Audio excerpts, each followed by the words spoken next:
Hello বন্ধুরা, দেখো আজ আমি তোমাদেরকে এই যে বাটা মাছ রান্না করে দেখাবো। ঝিঙ্গে দিয়ে পাতলা ঝোল করব।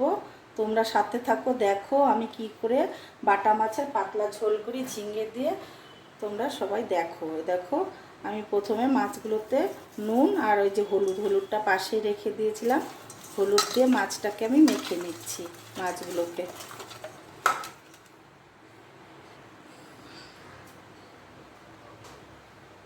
কড়াই গরম হয়ে গেছে, আমি তেল দিয়ে দিচ্ছি মাছগুলো ভেজে নেবার জন্য।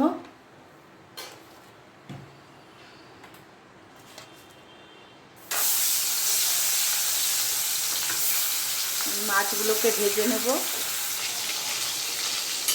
এবার আমি মাছটাকে উল্টে দিচ্ছি। এক পাশ দেখো ভাজা হয়ে গেছে, আমি আবার মাছগুলোকে উল্টে আরেক পাশ ভেজে নেব। এইভাবে আমি সবগুলো মাছকে ভেজে নেব।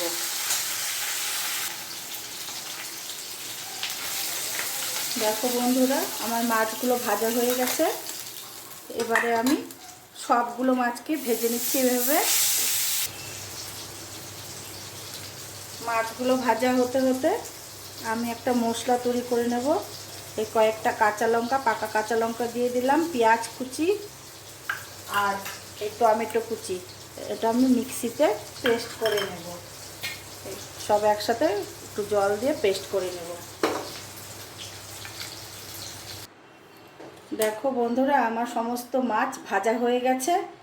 এবারে আমি কড়াইতে তেল দিয়ে দিব। আর একটু তেল অল্প করেই দেব, পাতলা ঝোল করব। গরমের মধ্যে পাতলা ঝোল খাওয়াই ভালো। অল্প তেল দিয়ে দিলাম।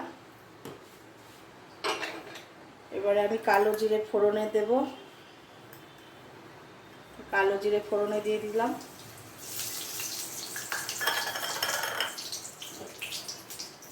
আর এই যে মশলাটা যে পেস্ট করেছি, টমেটো, পেঁয়াজ আর কাঁচা লঙ্কা, সেটা আমি ফোড়নের মধ্যে দিয়ে দিচ্ছি।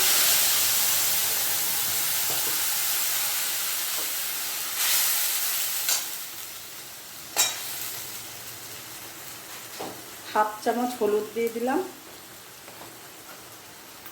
আর জিরের গুঁড়ো দিয়ে দিচ্ছি, এই ছোট চামচের 2 চামচ জিরের গুঁড়ো দিয়ে দিলাম। আর স্বাদ মতন নুন দিয়ে দিলাম। এবারে আমি মশলাটাকে কষিয়ে নেব।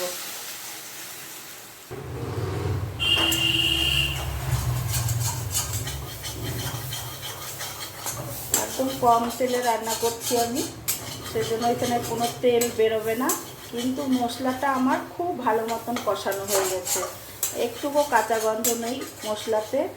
এবারে আমি এই যে ঝিঙেগুলো কেটে রেখেছি, এই ঝিঙেগুলো আমি দিয়ে দিচ্ছি। ঝিঙেগুলো দিয়ে আরেকটু কষিয়ে নেব, যাতে ঝিঙের কাঁচা গন্ধটা চলে যায়। দেখো বন্ধুরা, আমার ঝিঙ্গে দিয়ে মশলাটা কষানো হয়ে গেছে, ঝিঙ্গের কাঁচা গন্ধ একদম চলে গেছে। এবারে আমি পরিমাণ মতন জল দিয়ে দেব।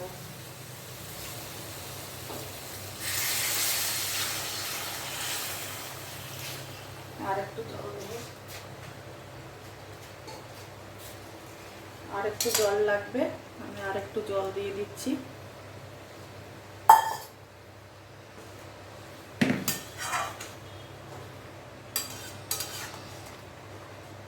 ঝোলটা ভালো করে ফুটে গেলে আমি মাছগুলো দিয়ে দেব।